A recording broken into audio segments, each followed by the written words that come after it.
I get the feeling that come Saturday there'll be an enormous sense of desperation around the Wellington Phoenix. Desperate to perform for this fan base who's been starved of the interaction and being connected to the squad, the players, but also desperate to edge ever closer to the top 6 in the A-League. What do you think all of this desperation will equate to on game day? Yeah, it's such a good question and such an interesting dynamic as well, because there is the possibility that this team will get caught up in the hype of the week, because it has been hyped up. We're looking around and seeing all sorts of, signs that the Wellington Phoenix are back in town.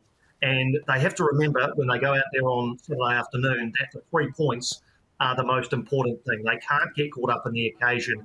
They can't get too carried away. They can't go flying into tackles early and risk yellow cards or whatever it might be. See, a former Phoenix player suggested to me yesterday that it was a little bit like the very first Wellington Phoenix game all the way back in 2007, where there was such a groundswell as the club prepared to play its very first game. And for the first 45 minutes of that game, it was a bit like that. The Phoenix were kind of, neither here nor there. They didn't really know how to be and found themselves 2-0 down against Melbourne Victory. So they got themselves right in the second half. We've had players re-sign this week, the likes of Clayton Lewis and Ollie Sale. There are players who have never played in Wellington for the Wellington Phoenix, and Lewis is one of those. It's such a bizarre set of circumstances. So on the day, they have to somehow, when they cross that white line, forget the outside noise, be cool-headed in their approach and just get the job done. As difficult as it may be. Look, top 6 aspirations, they're still within reach for the Wellington Phoenix, do you believe? Absolutely. Yeah, you look at the games they've got left. 4 games to go, 12 points still up for grabs. If they get all 12 points, they'll be on 40 points, and that should be enough to feed them into the top 6, because everybody, as I say, around them is so close in terms of points. They'll take points off each other, and the Phoenix play some of those sides, including Western United and the Western Sydney Wanderers and Perth Glory in that 8-day stretch, which of course finishes with a game up at Eden Park in Auckland. So, look, mathematically, of course they are. It is going to be a big ask, because the Wellington Phoenix certainly haven't had the season they did last year, when they were well and truly locked into a top 6 spot. When the season was halted due to COVID, they were playing extremely well. For whatever reason, this season it hasn't quite worked that way. They've dropped points when they should have got all 3. They've, they haven't always picked up the points consistently. But to your point, yes, they are still in the mix, and that's the happy part of this, is that they come home with their season well and truly alive. That absolutely has to start with 3 points on Saturday. If they don't get them, the maths don't stop being possible. They just become a heck of a lot harder. So 3 points absolutely vital on Saturday as a launching pad to what they hope will be another 9 after that, and that'll guarantee playoff football for them. Jason Pine with us on the Kiwi Football Fix here.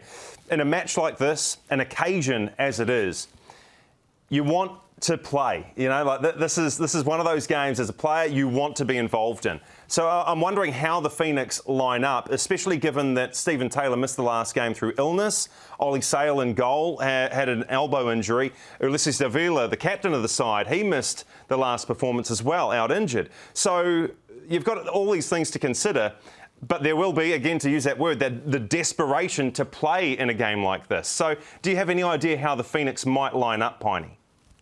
Yeah, well, just on a couple of the players that you mentioned, Stephen Taylor, as I say, I saw him the other day. He's over his illness, just with a 24-hour gastro bug. Fully expect him to slot straight back into the side in central defence, probably alongside Tim Payne, who has been very good there. Louis Fenton at right back. And I guess it's a bit of a toss-up between Sam Sutton and James McGarry at left back, both of who have done really, really well this season. And it'll be interesting to see which way Ufuk Talay goes from the start there.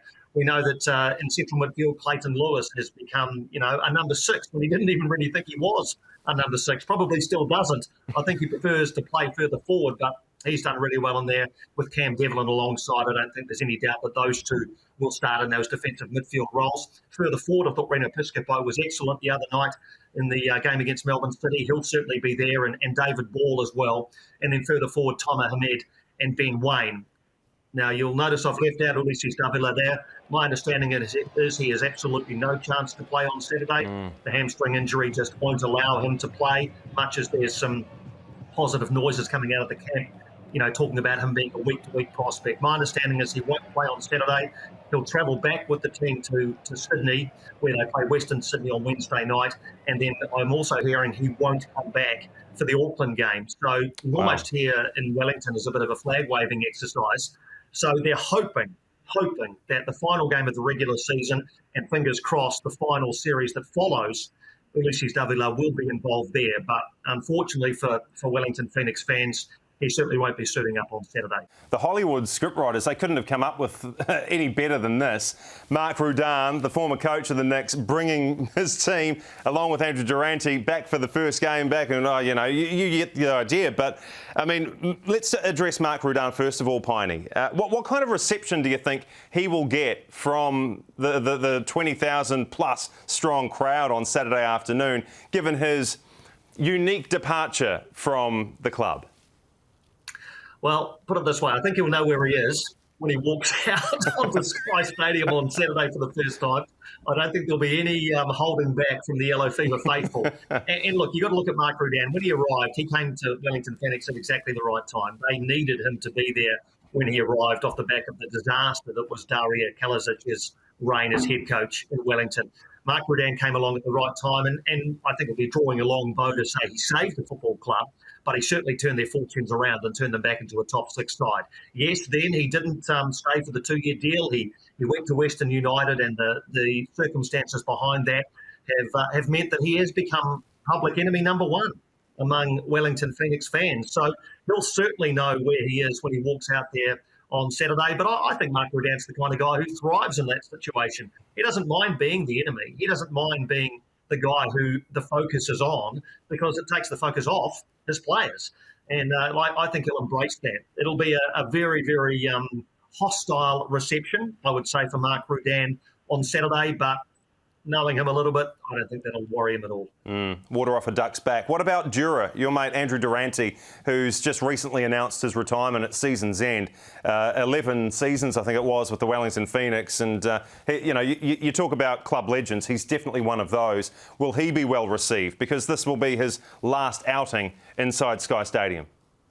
Yeah, I think, Dura, what a player he's been. And as you say, 11 seasons at the helm of the club, the roller coaster that he had to ride through that time, the highs and the lows, and a club record, 273 appearances. What a servant he was. He, though, went to Western United and has played the last 2 seasons there. And I think football fans are a funny old breed, They are loyal to their team, and probably the only loyal people to their team. Players come and go, but the fans are always loyal to the team. And what I'm hearing around the place is that when Andrew Durante plays on Saturday, he will be the enemy. Of course he will be. He's part of a Western United side that is trying to get the 3 points off Wellington Phoenix or deny them the 3 points themselves. But I think what you'll find after the game is that he will get a very warm reception as he exits Sky Stadium for the last time.